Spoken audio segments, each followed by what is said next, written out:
Questa che sono qua? E dove c'è? No, un documento di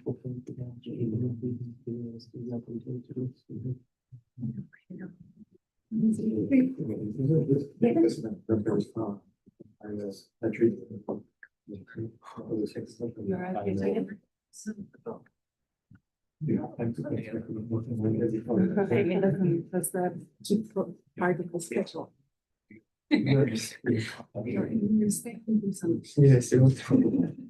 ¿Verdad, amigo? Si tú tenías un libro de eso, profesor. Y siempre tiene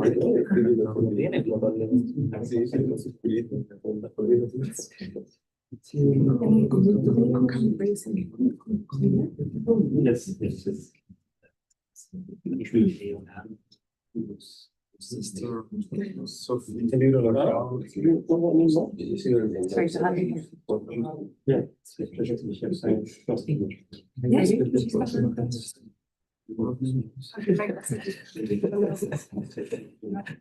That's why your brain.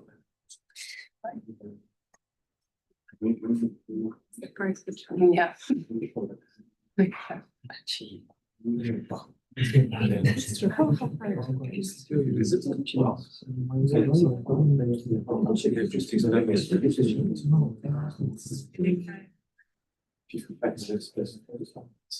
start from one. Yeah, we can start. Come no vaya sì.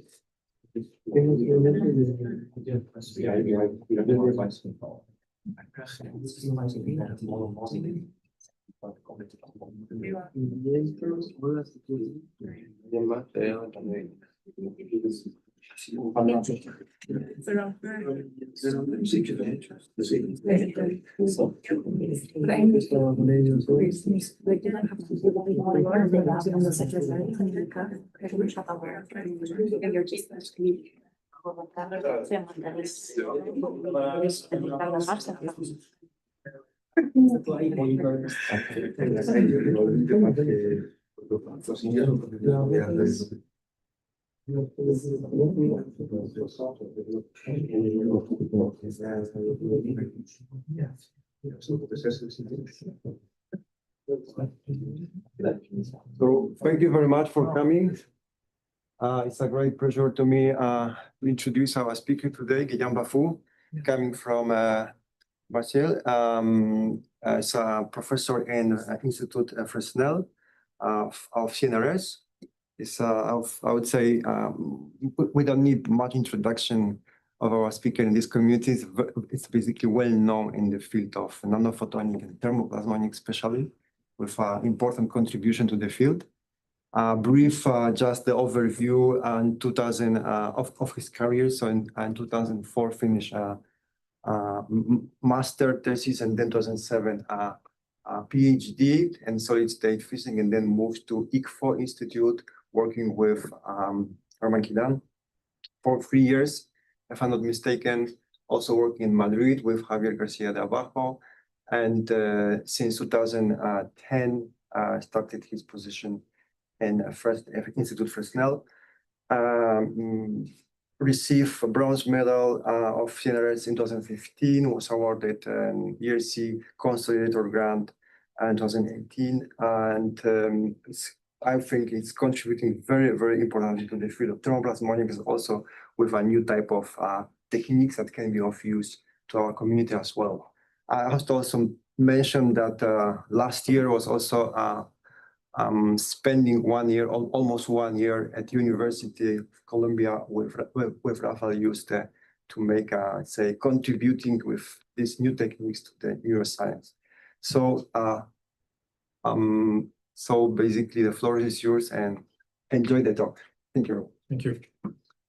So yes, I'm not coming from very far, from Marseille, but it is my first time here in San Sebastian, and I'm very happy to be here. Thank you for the invitation, Marek.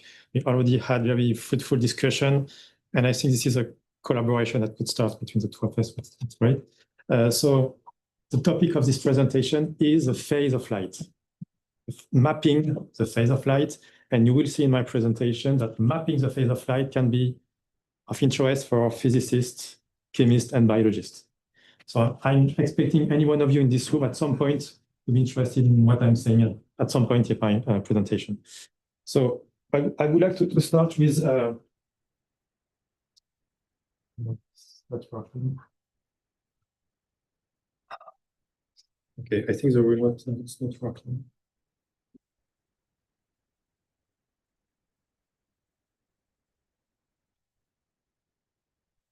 Okay. Must be another one. Even the controls on my computer are not working. I cannot change slides.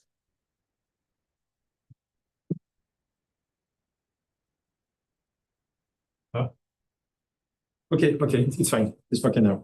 So what I was not expecting the screen to be so low, but what I try to, usually the screen is, what I try to represent here on this slide, as you all can see, is a microscope. So on this microscope here, you have the object space.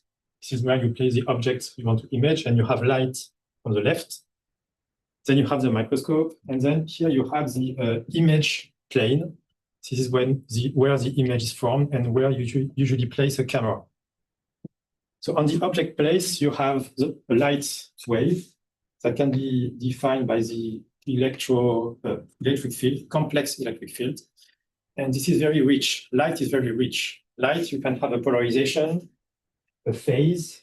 It is a three-dimensional field, and you can even have a color on the field. This is extremely rich. But now I'm telling you what is the problem of optical microscopy. This is what you measure. You measure only intensity with a camera, meaning that you can have, for instance, this image, but you lose the 3D because this is a 2D image. You lose the polarization. Maybe if you are imaging, let's say, a nanorod, this is polarized, but you don't even see it. And you lose the color.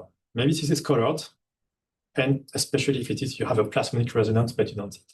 So basically, you kill most of this information, and you end up with this very poor image. But this is a pity, because just before the camera here, just before this camera does this reduction of information, you still have the whole information here. So there exists a field of research that is based on the implementation, just here,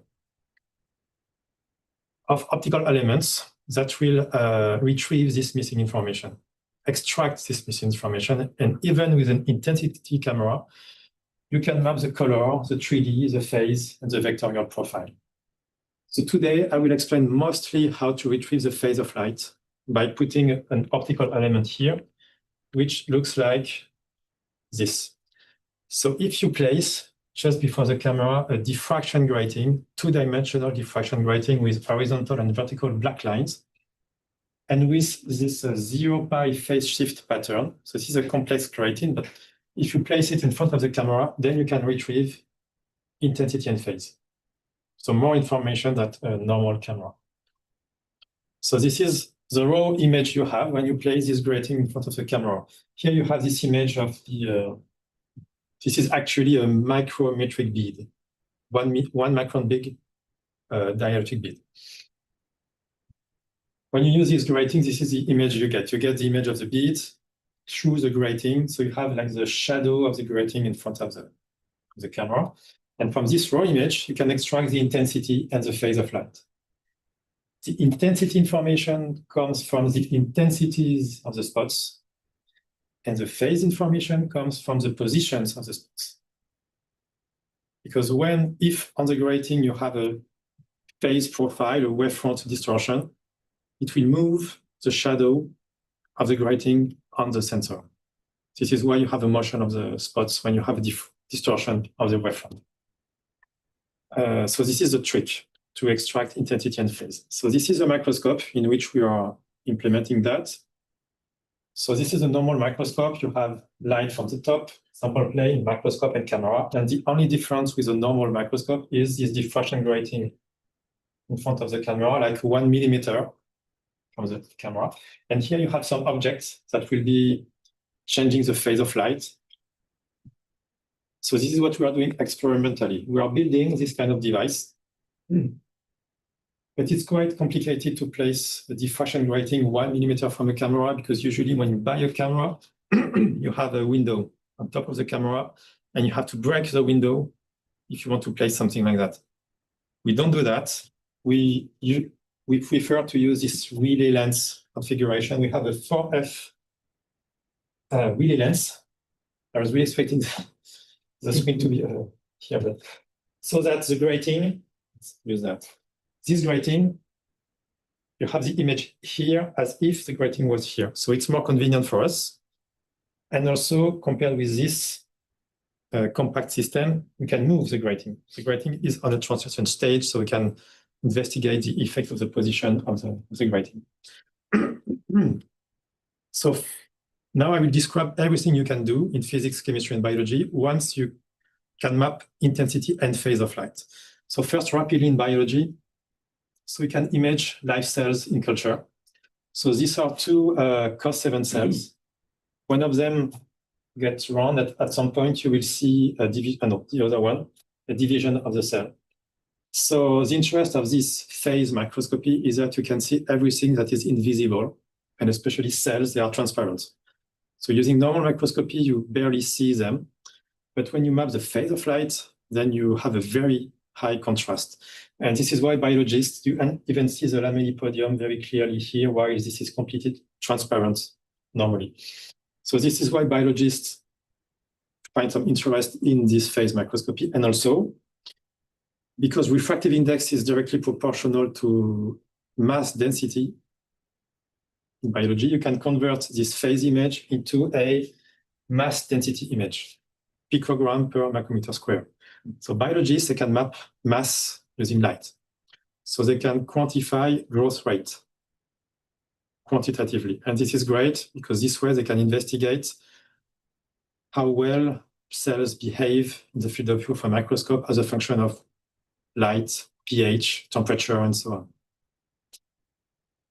And since some people are interested in neurons in this room, this is what we did. This is an accelerated movie of neurons in culture, where you see a neurite growing here. I will accelerate a bit this movie, but at the end of the movie, you have another neurite growing here, and at the end, the two of them will touch. Yeah. So we have investigated that, and in particular, we could map the mass density and the mass. For instance, we measured the mass of the neurite, this neurite here, and we evidenced something that nobody has seen before. Yeah, we can measure different masses, like the mass of the soma, neurites, and so on. And we have seen this neurite exhibiting an oscillation of the mass, periodic oscillation of the mass with a period of 1 hour, more or less. And this is unexpected and unexplained. Nobody knows why we see this oscillation sometimes of neurites. So this is something we are working on. So you see with this very precise, sensitive measurement of mass, you can see things that are not visible, for instance, using fluorescence microscopy. So now let's move toward physics, and in particular, nanophotonics. So we used this phase microscopy technique as a temperature microscopy technique. So you will see you can map mass with light, but also temperature with light. So this is what I have been doing during most of my career since my postdoc at the ICFO. I have been heating nanoparticles using light, laser light. I focus light on nanoparticles, and I can heat at the nanoscale, at the microscale. And so this is interesting because if you think about that, any field of science, you have some temperature-induced effects. Chemistry, biology, physics, fluid dynamics, phase transitions. And if you do that, you can investigate all of this field of science at the microscale and discover some new phenomena, new applications. So the challenge in this approach is not really to heat. It is very easy. You buy a laser, you buy nanoparticles, and you heat at the microscale, for sure. The challenge is more to know what the temperature increase is. And this is very important. You can do research in this field. If you don't know the temperature, you cannot really publish anything.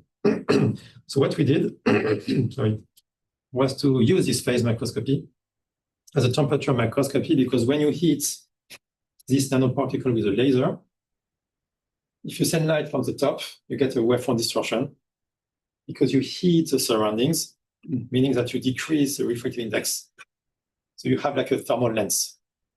So light is traveling faster, yeah. Hence this wavefront distortion. And we map this wavefront distortion, which is the raw wavefront distortion map. This is not a temperature map. Okay? This is a wavefront distortion due to a three-dimensional temperature profile. But we did some theory, and we have shown that you can convert this phase image into a temperature image. So this is the wavefront distortion, and from this we compute the temperature image. And what we can do as well, and this is a benefit of this approach, is we can map the heat source density also, so power per unit area, per pixel, meaning that if we sum all these pixels, we get the power delivered in the sample quantitatively. And this is very important and a benefit compared with techniques based on fluorescence microscopy. If you map fluorescence, you can map temperature. For instance, if you put many molecules around this particle, fluorescent molecules, since fluorescence is temperature dependent, if you map fluorescence, you map the temperature, but you will only access this image and not this image. So this is important, and this is how we can measure absorption cross-section as well. If you are interested in measuring absorption cross-section, you know the power of the laser, you know the power delivered in the sample. You take the ratio, and you basically end up with the absorption cross-section. So this is working for single nanoparticles, but not only. You can also eliminate many nanoparticles, and you naturally get a wider wavefront distortion and a wider temperature increase.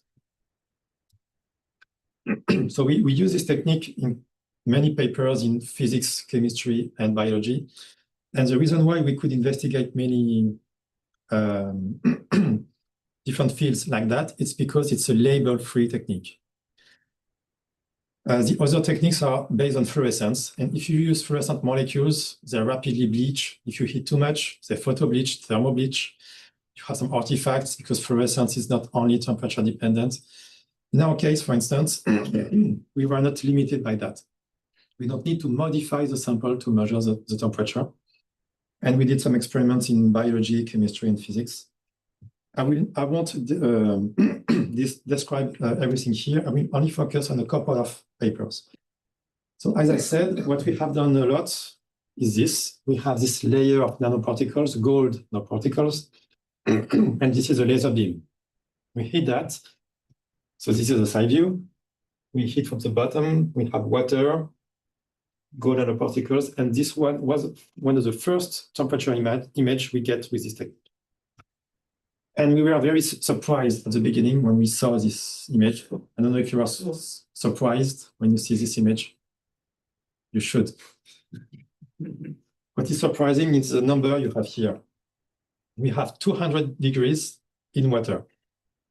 At some point, we were expecting a bubble or some phase transition or something, but we did not see any bubble. We see a bubble at above 200 degrees, above this temperature, but not below. So at the beginning, we thought about a factor of 2 issue in the formalism problem. But no, actually, water is boiling at 200 degrees. Yeah. So if you read in a book that water boils at 100 degrees, this is a wrong statement. Water is not supposed to boil at 100 degrees. What physics says is that at 100 degrees, you can have the coexistence of two states, gas and liquid. Yes, but not necessarily boiling. Actually, you should not. There is a barrier, energy barrier, which should prevent water from boiling at 100 degrees. So the reason why it boils in a kitchen, for instance, when you cook, that's because you have nucleation points on the vessels you use, like scratches, pieces of dust. There is nothing flatter than glass. We don't have any scratch on the cover slips, for instance. This is why water is maintained liquid while it should boil at some point. So we explained that in a paper, but this is not really new, actually. Chemists, they know that. They know that water turns into an explosive boiling if you exceed 100 degrees. And this is why they put this pieces of stone, premise stone in the in the vessels they use when they want to boil water, because they use glass, and there is nothing flatter than glass. If you don't do that, you have explosive boiling. And so this is just for this reason. With this pumice stone, you have some nuclear points that force soft boiling. This is the same reason here. So we explained that to the physicists who did not know that. And we wonder what could be the application of that. And the application could be in chemistry, once again, because chemists are interested in using water above 100 degrees. So this is called solvothermal chemistry, hydrothermal chemistry. But to do that, they use autoclaves because they want to avoid boiling up until 200 degrees. So they have to seal chambers like that and put the solvent inside, the heat. And for instance, they can make this many different crystals this way. So we thought maybe we could do some hydrothermal chemistry, but at ambient pressure without sealing chambers like that. So it worked actually. We did that on, so this was a sample, micro dish that we normally use in biology. We removed the glass and put a glass cover slip with gold nanoparticles. We put the chemical. I don't have the reaction here. This is indium chloride into crystals of indium hydroxide. So this is a very well-known reaction, hydrothermal chemistry, which gives rise to this kind of crystals. And we get the same cubic crystallographic crystals in the middle of the sample here by heating with a laser. So at very high temperature, but at ambient pressure. So this is a new paradigm, we could say, in chemistry, to do some fundamental chemistry, to understand what's going on. I don't have all the images, it's a pity, but we could see, for instance, different crystallographies as a function of the temperature. If you, in one image, we had a temperature gradient and we could see different limits. If you want to do that as a chemist with autoclaves, you have to do many experiments, one autoclave per temperature. Here with one field of view, we get a full crystallography and so on. So this is good for fundamental physics, but not for industrial applications. No way you can create industrial amounts of these crystals using this approach. So this is more for fundamental physics. So now let's, I will present another application, but we will forget about chemistry and about heating. I'm not heating anymore right now. I'm only observing nanoparticles. So you remember what I have said regarding heating. If you heat, you get a wavefront distortion that we map using our phase microscopy technique. But even a single nanoparticle gives rise to a wavefront distortion. And it looks like that. This is the intensity and phase image. And you have an airy pattern. It's a sub-diffraction object. So you have fringes, diffraction fringes in intensity and phase. And these two images that we image using phase microscopy are important because if you take these two images and if you multiply these two images pixel-wise, more precisely, if you multiply the square root of the intensity by the complex exponential of the phase, and if you sum all the pixels of the resulting complex image, you get a number, complex number, and this complex number is nothing but the complex optical polarizability. And this is interesting. Everyone would like to measure this alpha, because once you have alpha, you have all the absorption, all the cross sections of the particles, extinction, scattering, and absorption from this alpha. So with one measurement, one setup, I would even say one image, you get the full characterization of the particle. In practice, when you want to measure these three cross sections, you have to use three different setups because there are three different quantities. Here, with one setup, one image, you get all this information. I'm not sure many of you are working in 2D materials, but we did the same for 2D materials. Like here, it's MOS2, molybdenum disulfide layer. It's a 3-atom thick 2D material. And if you take intensity and phase images of a 2D material and you mix them this way, There is no integration, so we get an image as well. And this is a map of the complex optical connectivity from which you can retrieve complex refractive index and so on. And what is interesting is that you get a map of the complex refractive index. So you see the defects, and if you want to precisely measure the refractive index, you can focus on a very particular area where the structure is perfect. For instance, this is graphene, phase and intensity of monolayer graphene. This is a monolayer here. And we could map the complex refractive index. So real part, imaginary part of the complex refractive index. We are here compared with other work in the literature. This is MOS2, we are here. And this is as a function of the wavelengths. We can also do some spectral imaging on the setup. So you see, so this phase microscopy, cross-grating wavefront microscopy looks like an ideal tool for metrology in nanophotonics. If you have that, you can quantify the optical properties of 0D materials, 2D materials, and so on.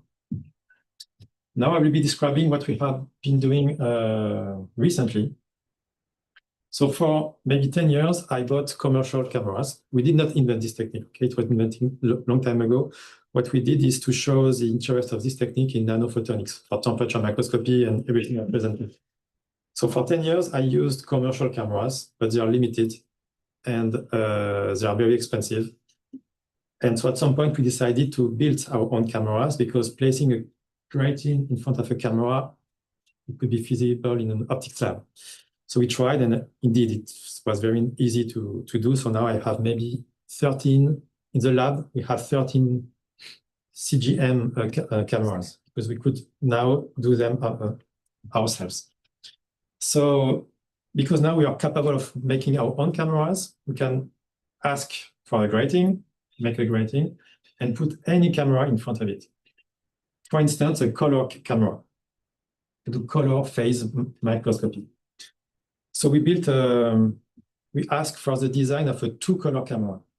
No one wants only 2 colors, but we wanted 2 colors, green and red, to build a color resolved CGM setup with a diffraction grating here and the color camera here. And the idea was to have the red pixels for phase imaging and the green pixels for fluorescence imaging, to have phase fluorescence correlation microscopy. And this is very interesting in biology. So this is a raw image, and you can decouple the red and green channels. And from the red channels, we get intensity and phase. And from the green channel, we get fluorescence from the sample. And this way, we could image live cells in culture and correlate phase and fluorescence. So with phase, as I have shown you, you get all the information, a nice image of the whole cell. And in fluorescence, you can highlight within this global map of the cell what is interesting for you. So for instance, here, it was a mitochondria within the cells. So people are very interested in coupling the two of them, but usually they use 2 cameras. But if you use 2 cameras, you're never exactly sure when you want to register the 2 images of the precise location of the mitochondria and so on. Here, there is no doubt that this point, this pixel, corresponds to this pixel here because it's the same sensor at the same time. So now I wanted to talk about this device because this is a 2-color camera. It's fine, but we can do more than that. We could have bought a 4-color camera, but actually we bought a 9-color camera. So from serious companies, they are selling this product. It's a 9-color camera. I don't know if you knew that on the market you can buy 9-color cameras. So this is not for microscopy. No one has been using that for microscopy, but I think there are many applications. Even for fluorescence microscopy, for instance, it's very common to have different fluorophores in your cells. With this camera in one shot, you can have all the images. But we bought this camera and we asked the company to place in front of it a QLSI grating, this phase grating. So we have this device which can, from one image, we can extract 18 images, 9 intensity images at 9 different colors, and 9 phase images at 9 different colors. So it's a very rich amount of information. We want to use it in biology, but if you have any idea of application also in nanophotonics, it could be interesting, I think, to use this device here. So for the moment, it's still in the box because we just received this camera, but I think it could have many applications both in biology and in nanophotonics. And the last application I wanted to discuss is, so we can map intensity, phase, color. We are missing the 3D, but we'll keep that for another talk maybe, but the polarization as well. So this is what we did. So this time we kept this phase Willy lens, but we replaced the camera by a polarized camera. So there exists a polarized camera with pixels like that, with polarizers, micro-polarizers on each pixel with 0, 45, 90, and 135 linear polarizations. So from one image, you extract 4 images for the 4 polarizations. So it is commercial, but we used it in combination with this diffraction grating. So thanks to this association, we have many images at once. So for instance, just to illustrate the working principle, we made this cowl of plasmonic nanoparticles, and they are very close, meaning that you have coupling and the response is very different whether you have this polarization of light or this one. So this is a raw image, interference image, interferogram. So we have these bright spots due to the grating. And from this image, we extract 4 images of the 4 polarizations. And from these 4 interferograms, we extract 4 intensity image and 4 phase images. So we have 8 images from one acquisition. And from these 8 images, you have the full information regarding the electric field, complex electric field of the light beam. So this is a way to image a complex electromagnetic field at the sample plane. So yes, so you can retrieve the amplitude and phase along the X component, amplitude and phase along the Y components. And you can also extract from these fields, complex fields, the Stokes parameters. So the Stokes parameters are these parameters that you build from the field that tells you the degree of polarization of a light beam. For instance, if you have a circular polarization, an elliptical polarization, a linear polarization, this you know it from these 4 parameters. So we can have maps of F0, S1, S2, S3. And from these parameters, we can also compute maybe more intuitive parameters that are parameters describing the shape of the polarization ellipse. If you have a linear polarization, this is a line. If you have a circular polarization, this is a circle. And here you have an elliptical polarization. So we get an image, and in each pixel, we can know what the polarization ellipse is. So it's a bit difficult to represent a map of polarization ellipses. So what we do is to use colors to map this. And the color is the angle. And then the brightness of the color is the eccentricity. It is black if it is a circle. It is very bright if it deviates from a circle. I will show you the images. So first, this is a sample we made, nanorods using e-beam lithography with different orientations. We took a map, and this is the image we get. So the color is the orientation of the ellipse locally, and this is a color code. So theta is the orientation of the ellipse, and this is the eccentricity from black to the maximum eccentricity of the image. So black means circular polarization. Indeed, this is black because we are illuminating the sample with a perfectly circular polarization. And when you approach the nanoparticles, then there is a distortion of this perfectly circular polarization into an ellipse. And the color is the orientation. So this is how we represent a complex electric field. So, and as expected, we have a continuous variation of the color like that, because the orientation of the rods is slightly moving, shifting from one nanoparticle to another. This is a complex part of, actually, I was not at all specialist in polarization before investigating all this stuff. It is complex, really. There are many counterintuitive things in polarization of light. So you remember what I have said. We can retrieve polarizability using phase microscopy, but this is only in the scalar approximation. If you don't have a 100 nanometer sphere nanoparticle, but like a nanorod, this is not working anymore because you don't have only one phase image, you have two phase images, one for X, one for Y polarization. So you have to change a bit the formalism. You cannot really only rely on a single scalar polarizability between the incoming electric field and the polarization vector of the particle. You have to use a matrix. This is a 2 by 2 matrix that relates the incoming electric field and the polarization vector of the particle.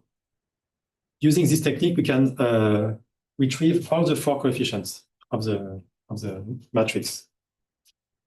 So yes, this is this equation is this. So this matrix is this. So we have eigen polarizabilities with amplitude and phase, but the nanorod is not necessarily along X or Y. It has a rotation angle that we don't know. So you have to rotate this matrix by an angle. So the challenge when you do this kind of imaging is to retrieve these 2 complex coefficients, eigen polarizabilities, and how much, what is the orientation of the nanorod and the particle. So we can do that. So we'll don't spend time on the details, but theoretically, if you do that, you cannot do that from only one image. If you want to know all these 4 coefficients, you cannot measure only the response of the system to one illumination. If you do that, you measure only one field, which is only 2 complex coefficients, along X and Y, but the matrix is 4 coefficients. So it's not possible to have these 4 coefficients with only one illumination. So we use 2 illuminations, with one with left circular polarization and one with right circular polarization. We mix these 2 images, and this is how we can retrieve all the properties of the matrix. So this is a bit surprising. I was again surprised when I have seen this image. Are you surprised by what you see? You should. So this is the angle of the polarization ellipse. Let's say the nanorod is this way. I was expecting the polarization ellipse, for symmetry reasons, to be aligned with the nanorod. So you send a circular polarization, the nanorod is this way. I'm expecting the ellipse to be along the nanorod, same angle as the nanorod. It's not the case, actually. So nanorod is like that, the ellipse is like that. It's unexpected for me. It should not be, it's not like that if you have only dichroism, but if you have birefringence, this is what I discovered. And if you use the other handedness, you don't have this orientation of the ellipse, but this orientation, the other way around. So you have to mix these 2 images. So this is why the color is different. And the real orientation of the nanorod is the average of the 2 colors. The average between purple and yellow. So the nanorod is actually vertical in this image. So we mix these 2 images, and this way we can retrieve these eigen polarizabilities along X and Y, I mean, along the 2 main axes of the particle. And all these circles you see here are from different orientations of the sample. To make sure we were measuring something consistent, we rotated the sample, always looking at the same nanoparticle to make sure we always retrieve the same quantity. And indeed, it was the case. And we did also some measurements on arrays of nanoparticles. For many experiments, you not only look at isolated nanoparticles, but layers of nanoparticles. And we did the theory also. So this is a layer of gold nanorods, optical images, intensity and phase. And this is a scratch just to show that we have nanorods. And again, so this is left polarization, right polarization, uniform density of nanorods. This is why the color is uniform. And then we rotated the sample like that, step by step, 20 degree by 20 degree, and the color is changing step by step. But again, it's not the same between the two handednesses. And we could this way retrieve the properties of the layer, but when you have a layer and not a nanoparticle, you have to measure the Jones matrix. The Jones matrix is what relates the incoming electric field and the transmitted electric field. Again, this is a 2x2 matrix, and we can map it. So yes, so this is illumination, the measurement, and the material. So the technique we developed, it's a technique that can, in one shot, measure the field, which means two complex components. But we can also measure the material properties, which is a 4 complex components, again, using two illumination, in particular right and left polarizations. So Jones matrix with eigen transmittances that is rotated. And this is what we measured. So this is imaginary and real parts of the two eigen transmittances. So again, when we rotate the sample, we always find the same measurements. And this is the angle of the nanorods as a function of the angle of the substrate of the sample. And as expected, we find a linear proportional relation between the two of them. So this was a complex part of my talk. But yeah, the take-home message is that by placing optical elements in front of a camera, you can retrieve more than the intensity. Like here, phase, color, and polarization. So now just to finish, I would like to say more about this cross-grating wavefront microscopy. So we did not invent, so this is 2000 here, 25 years ago. It is the invention of the technique. So it was called QLSI for quadri-wave lateral sharing interferometry. It was invented and patented at that time by Jérôme Primeau from the ONIRA in France. But at that time, this guy did not have in mind that one application could be microscopy. He only had in mind to characterize lasers, optical elements, and so on. So it's only 2009. So my colleagues, so this invention was commercialized by physics from 2003, but not yet for microscopy. The microscopy idea dates from 2009. So from the Institut Fresnel, so my lab, from my colleagues, Serge Monneret and Pierre Bon. So they proposed to physics to plug this camera in a microscope. And they got very beautiful images of cells in culture. So then I arrived in this lab in 2010. I developed the application of temperature microscopy in 2012, and then in nanoparticles and 2D materials around here. And now color and polarization here. And since recently, so now the patent expired here, 2020 here, there is a new company on the market. So for very long, the products have been very expensive. And my experience is that for this reason, many people wanted to use that, but it was so expensive, so they just did not.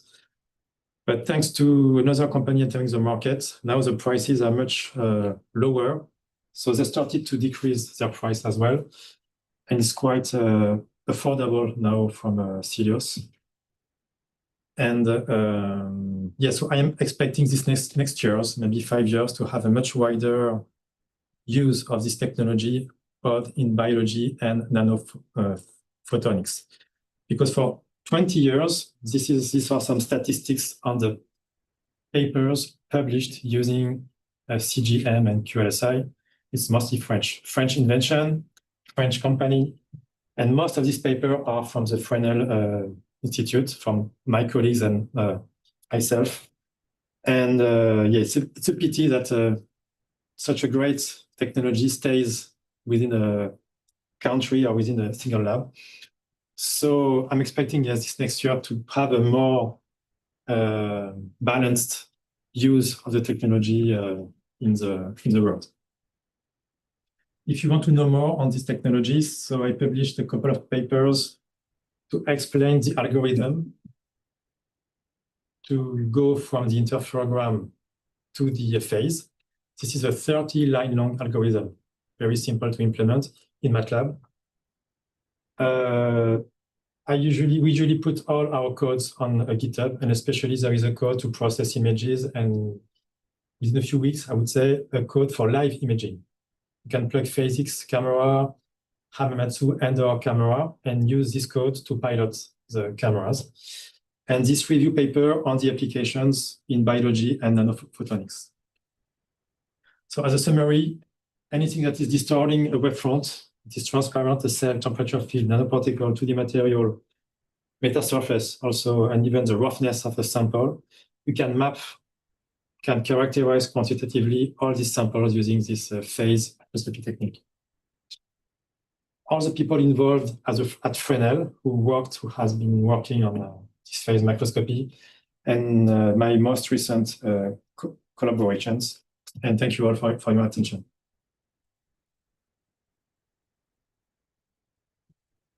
Thank you very much for a nice overview and a good example of promoting in-house made technology. So it was very interesting to see this. We have to take a question for time for questions.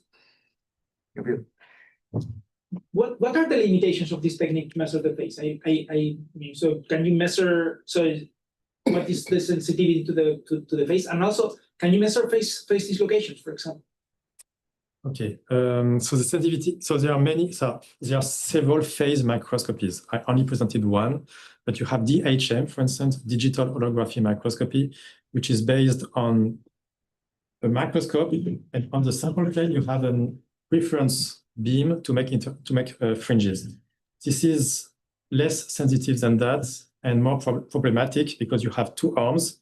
You are basically doing a Mach-Zehnder interferometry. So any vibration in the system, anyone walking close to the system, any air conditioning, you have problems. Here, all the magic occurs between 1 millimeter from the sensor and the. So for this reason, it's very stable and you don't have any problem of instabilities. And also we can use a incoherent light. So we don't have speckle noise on the image, no fringes, no nothing. So for this reason, this technique has a very high sensitivity. So it's typically 0.3 nanometer, the standard deviation on the image for the wavefront image, which is lambda over 1000 for the phase. But you can even go lower than that. If you average images, you can even go lower. When you want to see nanoparticles, sometimes we average 30 images, 100 images. And the benefit of this approach is that it's a shot noise limited approach. So if you average images, you can get rid of the noise easily. With DHM, you have the speckle noise, which is fixed. If you average images, you don't fix this problem. And regarding the singularities, so what we measure primarily are wavefront gradients, assuming that the phase you measure derives from a gradient. So when you have a singularity, it's not deriving from a gradient. So in principle, it's not possible. But there is a recent paper demonstrate a theory, which it provides a theory to extract singularities. So yes, you can do it using this very new formalism theory. You can extract a vortex, for instance. You can image a phase vortex using this technique. Yes. So the paper is from Marc Guillon. He developed the theory to do that. So in the last part of your talk, when you were addressing the color and all these things, you said that you were using 4 different polarizations to retrieve the polarization state of light. And I was very surprised because you don't need 4. With 2, it should be enough. Yes. So why 4? Because so phase microscopy, we first extract the gradients of light and then we integrate. But when you integrate, you have a constant, which is not known. So this phase microscopy image the wavefront gradient, I mean, the wavefront profile up to a constant, a shift that you don't know. Usually we set it to 0 if we have an area on the image where we don't have anything. But sometimes we don't have any part like that. So you need a polarization at 45 degrees to know the phase relation between this image and this image. This is what is helping us to know the phase between the two axes. Otherwise, we don't know it. And the fourth one, yes. No, Yes, we don't need the fourth one, but we have it. So we just use it to increase the signal to noise ratio. We use it in the formalism. Just to finish, so when you were showing how nanorods were rotating and using eccentricity, so that effect should depend on the wavelengths. I was surprised that you didn't say, so at the end of the day, it's an interference effect. Somewhere you're getting everything rotated 45 degrees or not, and it depends on the phase of the plasma itself. So it should be completely different before the resonance, after the resonance, or Yes. on resonance. Yeah. I was surprised that you didn't mention anything. Yeah, for instance, the colors here, they are very different from one wavelength to another. Yes. If the nanorod is like that, I said the ellipse was rotated like that. If you change the wavelength, it could be like that or like that. Yes. Yeah, I was simply surprised that you didn't mention that. Yeah. Thank you. You also use this for holography. So holography,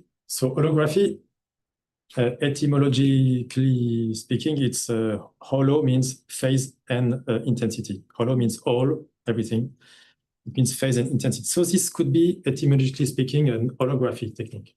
We don't say holography because holography means DHM, digital holography microscopy. And to avoid confusion, we don't say holography, but we get the same information as in holography, as DHM, which is phase and intensity. So we are doing holography, yes. Yeah. Would you then get also rid of the twin images? No, we don't have any twin image in this technique. Twin image is only when you have a reference beam making interference with the object beam. But in this case, we don't have any reference beam. So when you do the theory, you find that you don't have any twin image, which is better actually for processing the images. You are not annoyed by this twin image.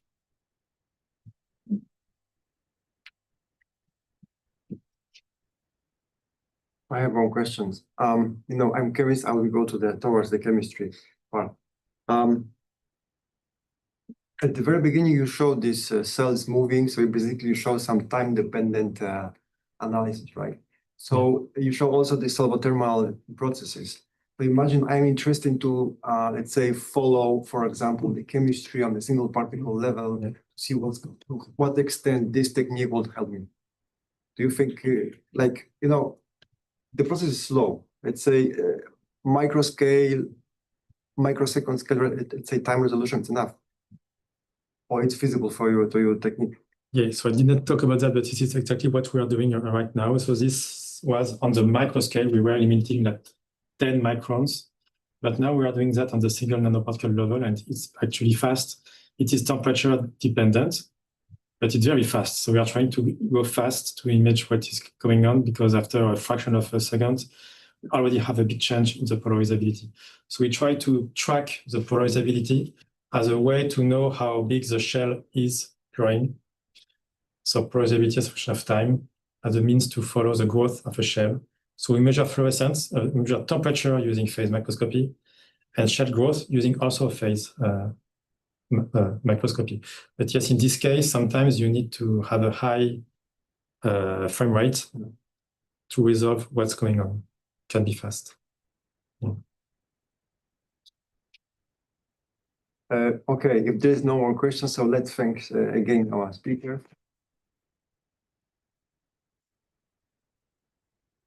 If you would like to meet with our speaker tomorrow morning, there's also a possibility, because we're gonna have a PhD difference starting at 12. But before that, so let me know if you want to meet with Jan tomorrow morning. Okay? Thank you.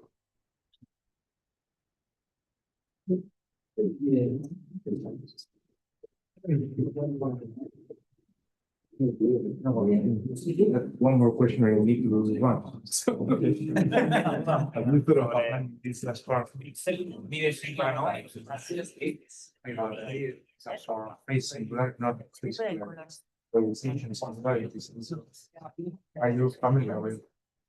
Yes, people are trying to map vortices. No, but that's a facing black. Polarization similarities. I'm not familiar with this. Send you a paper. I'll send you a paper I wrote many years ago. I think because I think it's quite dated. But I think there are Really not my field. I have some of my colleagues which are much more. Yo tengo que comer lentejas hoy, vosotros Todos en casa. el tamaño de píxeles. But yes, I'm sure it's possible to characterize it. Yeah. Okay.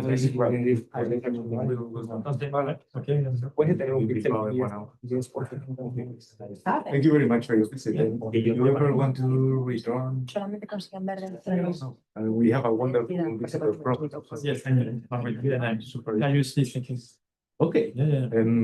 I went to my wife yesterday and she's done? Okay, cool. so maybe I will come for a couple of months. Claro, sí, obviamente. Por eso. Eso no puedo decirlo, ¿no? Pero. No, pero por ejemplo, sí consigo ver que no hay imágenes de mitocondrias manipuladas. Porque no han comentado nada. Okay. No problem. Sorry, just a quick question. I saw your article is. Ah, bueno, un folio de rojo. Sí. No. Habría como una objetivo que usan en Image resolution because It depends on the objective lens we are using. Usually it's 100 times effective. We have a very good spatial resolution. because your particle is 100 nanometers, you have the Vale, hablamos. Chao, Anne. And then you want to mix up this. Bueno, te mando un email a la mañana. Yeah. Con el email. Y otro email para mandar. So the pixel size of the camera is 6.5 microns. Yes. And since we are using a 100 times microscope, the pixel